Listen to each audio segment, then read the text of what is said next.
Okay, we've spent the better part of an hour in that dark Nike world where everything is so awesome. So why not brighten our mood a bit and go for something a bit more funny? This is a television commercial for Teag, which is an electricity provider. You can get your electricity power from that. And I would recommend that you do, because they are so cheap with their pricing for electricity, that even a 2-meter tall bear doesn't go bankrupt when he's blow drying his fur. Jetzt mach ich mir mein Leben leicht, weil's mit der Stromabzocke reicht. Ich wasch und bügle ganz entspannt was weg. Auch wenn das Licht mal länger brennt, bei mir zu Hause keiner flennt. Ob's teuer wird, liegt ganz in meiner Hand. Und föhn ich mich trocken, kann's dauern wie's will. Ich brauch nicht mehr wechseln und spare Stress. Und Fernsehen, Haushalt oder so, ja, das macht mich alles froh. Und schaust du genauer hin, erblickst du Vorteile, die ganz ehrlich sind. Wechsel mal zur Teag. Und wenn der Preis bei anderen steigt, hab ich noch lange nichts vergeigt. Noch nichts vergeigt. Werden auch Sie zum Tariffaulpelz. Einmal wechseln, immer bleiben. Strom2019.com. The bear is a photogrammetry of myself. No, it's not, of course. Character animation is something I cannot really talk about because I'm not a character animator. If you've got any character animation questions, the two guys who animated this spot are sitting right here, so that's your guys. John and Alex were the character animators on this shot. I've got I assembled a bit of a progression here. Shooting reference is something that is important because you can see how body parts are moving. I heard the story just yesterday, so I don't have the comparison in my slides here. They recorded the first shot where the bear is moving with the fish twice, once with a pillow as a standing for that plate with the fish, but it proved hard to get the motion right because it's a double bounce walk, and when you have something in your hand, Alex said that it's just very hard to get that double bounce walk going and focus on keeping that pillow in your hand. So that's also a cool thing with shooting reference and having various guys doing it, that you can simply pick the best. And sometimes you just need to leave things out because they don't really work in reality, but having that reference footage helps tremendously in animating shots because you can see what's happening in reality and you can take that as inspiration in the animation phase. That is something we've done quite a bit of character projects lately for television commercials, and shooting animation reference is something which they always did, so I guess it's something you should do as well because it helps. And one last time, over to cinema with a look at the bear.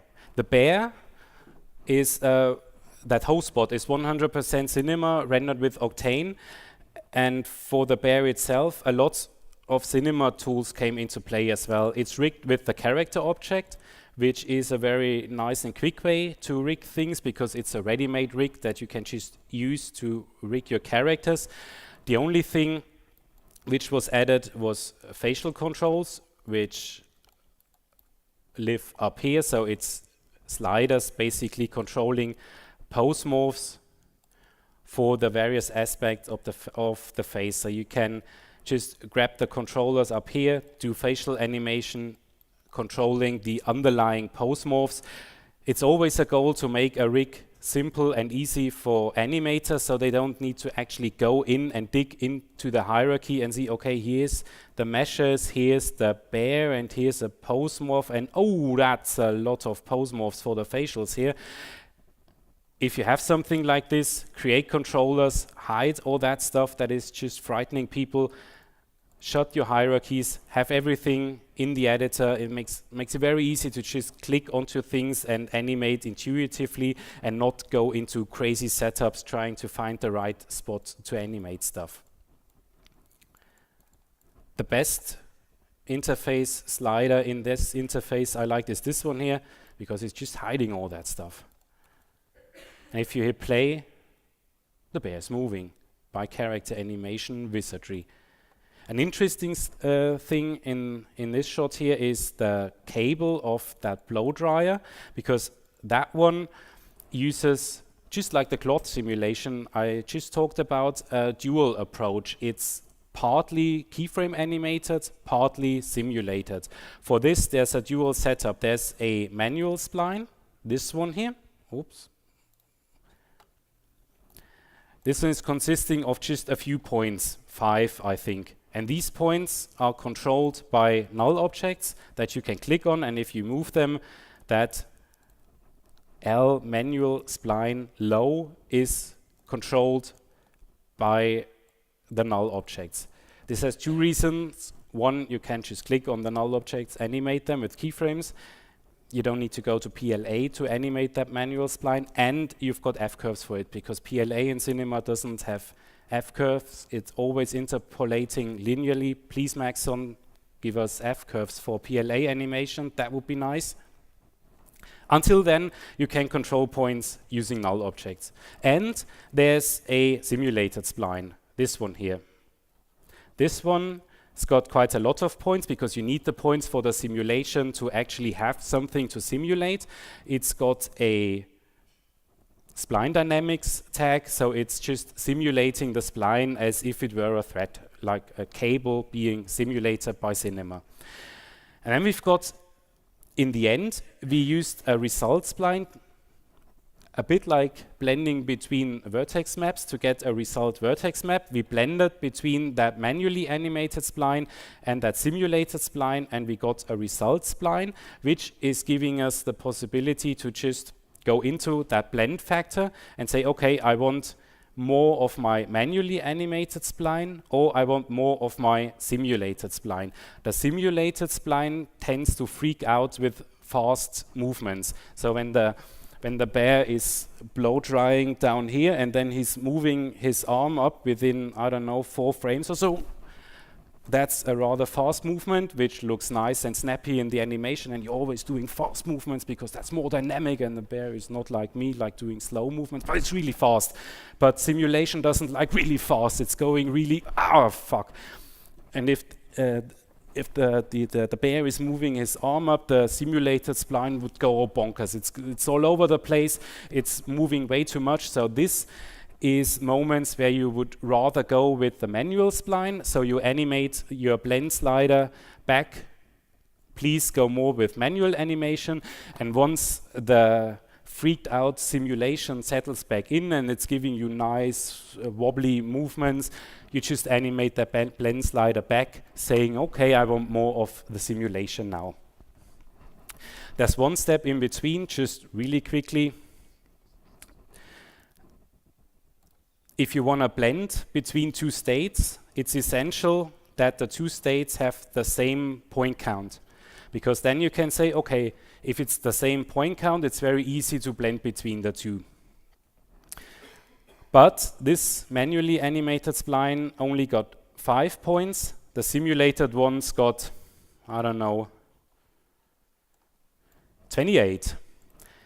So what we needed to do is to reproject the 2 splines with a spline that have the same amount of points. So we created a second spline, called it reproject. This one here's got, this one's here got 55 points.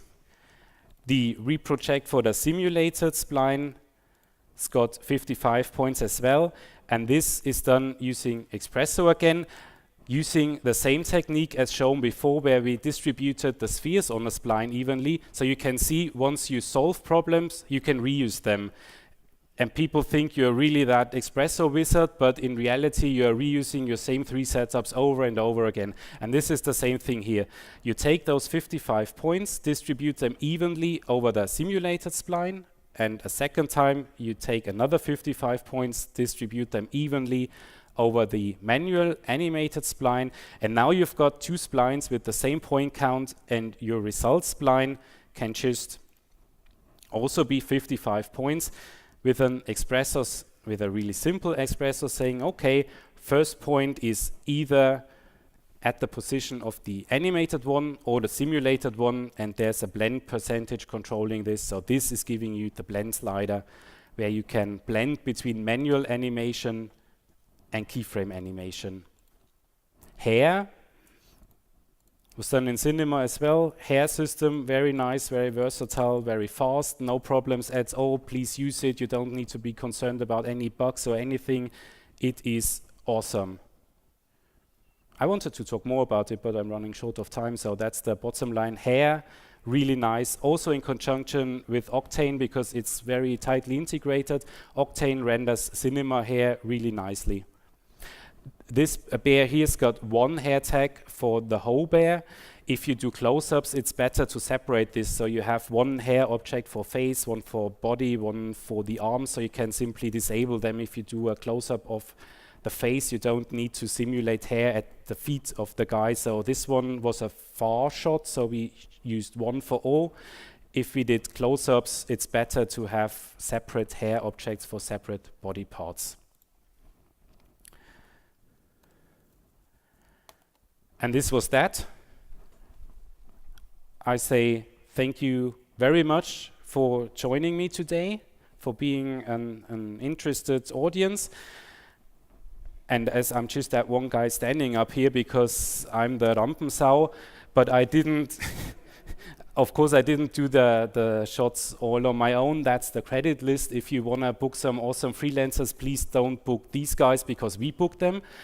On the other hand, if you want to be part of a credit list, right now we are really, really desperately looking for freelancers for projects that have already begun, that are going to begin in the next few weeks. So if you're bored and you know Cinema 4D or Houdini or After Effects or Nuke, please shoot us an email, jobs@aixsponza.com. We're looking for you guys.